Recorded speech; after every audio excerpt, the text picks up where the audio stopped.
That was a great movie. You know what would only be better? If we made a second one that sucked. Oh, it's Top 7 Saturdays. This week, the Bearded Movie Guy looks at Top 7 Worst Sequels Ever. Let's see what he has to say. Brought to you by the Bearded Movie Guy. Hi, I'm the Bearded Movie Guy, and this week on Top 7 Saturdays, I'm looking at Worst Sequels Ever.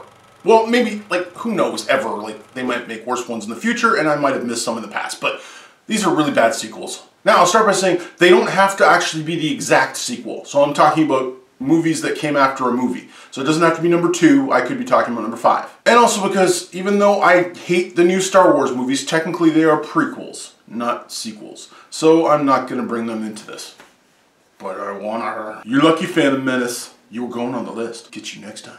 Also, if you're wondering how I rank these, I rank these from the first movie being awesome to what the sequels were like. So some of these movies you may be like, but that should be higher up on your list or lower on your... To me, it's how good was the first film and how far have we fallen from grace, basically. Now, of course, you may disagree with this, and I'm cool with that. Let me know in the comments, and you can tell me what the worst sequels are. Alright, let's get to it. Number 7, Speed 2. Alright, you got an awesome movie where bus can't slow down and go under 50. You got a mad bomber. You got Keanu Reeves, Sandra Bullock. Awesome, right? Yeah. Yeah, it made so much money. They're like, we have to do a sequel. Only problem is, Keanu Reeves heard sequel and was thinking no. And then they said, on a cruise ship. And he's just like, sorry?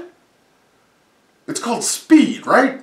I've been on a couple cruises. They're incredibly fun and filling. But they're not fast. No one's ever like, holy crap, that cruise ship is just going. And so he passed on it. Yet they made it anyways, because Sandra Bullock signed on. Really? She must have been desperate. This is before she was Sandra Bullock, Oscar winner and best looking woman on the planet.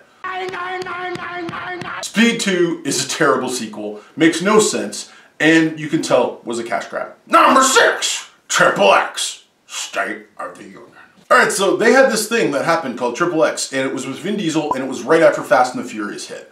Vin Diesel was like, I don't want to do second Fast and the Furious, that's why he's not in that actually, if you're wondering. Him and the director from Fast and the Furious went on to do Triple X, and it became a huge hit. It was tons of fun, it was stupid, it was great explosive awesomeness. It was kablooey awesome! So, of course, they wanted a sequel. Problem is, Vin Diesel didn't want to do a sequel right then and there. So they're like, but we need a sequel because it made a lot of money. So let's just stick Ice Cube into the role and we'll make him a soldier. And basically they took everything that was cool about Triple X. The fact that it was a guy who wasn't a military guy, who wasn't a soldier, who wasn't a spy, and put him in with bad guys because he'd fit in. And they basically took a guy who was an ex-soldier who'd been in prison. It doesn't make any sense. It's poorly filmed. They destroy a Shelby Cobra. Well, not a real one, but it looked like they did. Just the thought of destroying a Shelby Cobra is wrong. You could tell someone was at the studio going, ha ha ha, money, money, money, money, money. Yeah, there's a reason we didn't get a third one. Number 5, Transformers 2,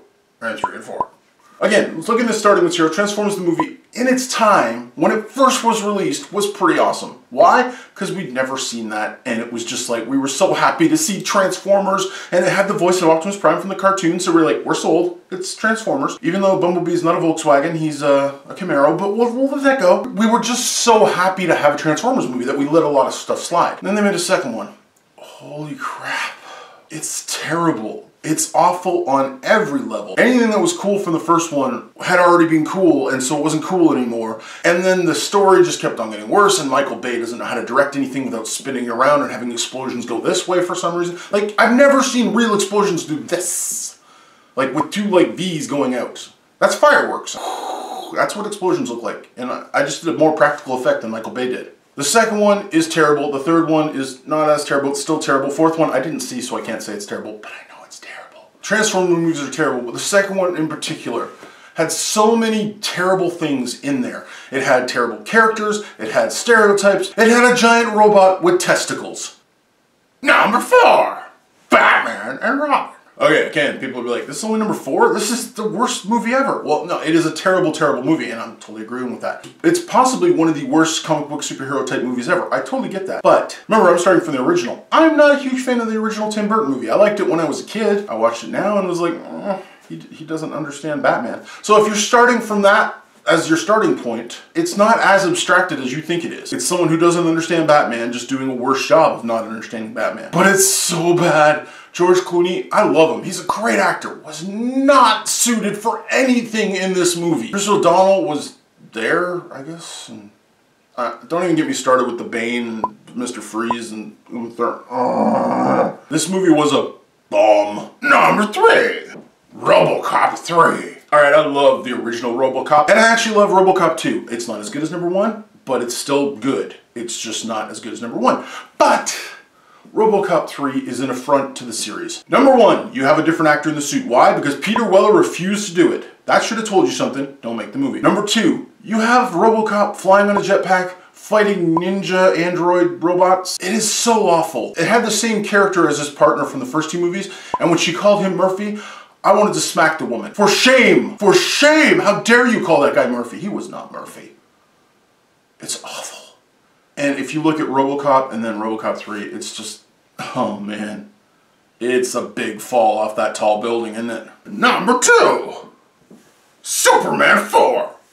Quest for Peace. Alright, Superman 3 was bad, but at least it had Richard Pryor, and I love Richard Pryor, so it kind of had a little redeeming value. Plus, it had some of the scariest things you'll ever see as a kid, like a woman turning into a robot that just scared the crap out of me. But number 4 is just freaking awful. Christopher Reeve, I felt so bad for the guy, because the first Superman movie is the first Superman movie, and it still holds up. It still looks good, it's still awesome, Christopher Reeve is still incredible, and then he had to do this crap in the 4th one. The script makes no sense, the special effects are terrible, Lex Luthor's just boring and awful, and the other villain, like Nuclear Man or whatever he is, it's just so bad. It's terrible. Superman was one of the most iconic superhero films of its time, and we got that. Yeah. But there's one series that started out awesome in my heart. I love it. And it just went worse to worse to worse to worse. Number 1, Highlander 2 and Highlander the Source. Alright, I got 2 movies in the same series as number 1. Why? If you don't know, Highlander is about these immortals that have been living throughout history. They get born, once they get stabbed or hurt, they kind of stop aging, and they're basically living through the centuries, and they have to kill each other by cutting each other's heads off, and sooner or later, there'll be only one left, and he'll get all these kind of cool powers, like mind reading, and it's awesome. And Highlander as a movie is awesome. It's like Sean Connery, Christopher Lambert, Clancy Brown. It is just so much fun, and I just fell in love with it when I was a teenager. It was cool. You didn't know why they were immortal. They didn't even know why they were immortal. They had no clue. And it should have stayed like that until they released the second one, where someone decided that the immortals were aliens that were being sent to Earth as a prison sentence. It basically counteracts everything the first film does. Like, literally everything. It was an affront to the franchise, to the actors, to film itself, like the actual stock that it was probably made on. But they kept making Highlander movies, and now some of them got better and some of them got worse and all that kind of stuff. But then the last Highlander movie made, as far as I know, was called The Source. Oh my God, my Lord in heaven. This is one of the worst movies I've ever seen. The sword fighting is just ridiculous. Instead of having actual sword fights, which they've been known for this whole time, they had like literally a guy who was like the Flash almost, but he just stood in one spot and spun around. And it's all about trying to find the source of where immortality came from. It doesn't make sense. The special effects are awful. The acting is horrible. And the ending just leaves you just... I don't even know how it ended, because it just ended. And then it was like, what was the point of this movie again? Like, I get the money, I get that, but it didn't get released in theaters, so it couldn't have been making that much. Highlander 2 and Highlander the Source are the worst sequels ever. From where you start with an awesome thing and go to an unawesome thing. Unawesome is being polite. Highlander 2 and Highlander the Source are the worst sequels ever. Thanks for watching. Right now I'm doing a subscriber drive. It's a contest. If you can get other people who might like my videos to subscribe and give you credit, you'll get points. I have like 44 digital movies to give away. Everything from Edge of Tomorrow, Godzilla, Interstellar, Big Lebowski. There's a lot of stuff there. I'll give you a link for that, and until next time, stay bearded, everyone. You've been watching the Bearded Movie Guy Top 7 Saturdays. Oh, those are some awful freaking movies. I'm just gonna stop talking right now, because it's too painful to go on. I'm gonna go take a nap. Yeah. Subscribe. And tell your friends. Your top 7.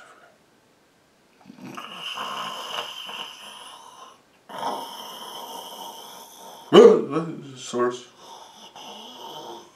Transformer balls. Should I put it down? A dog just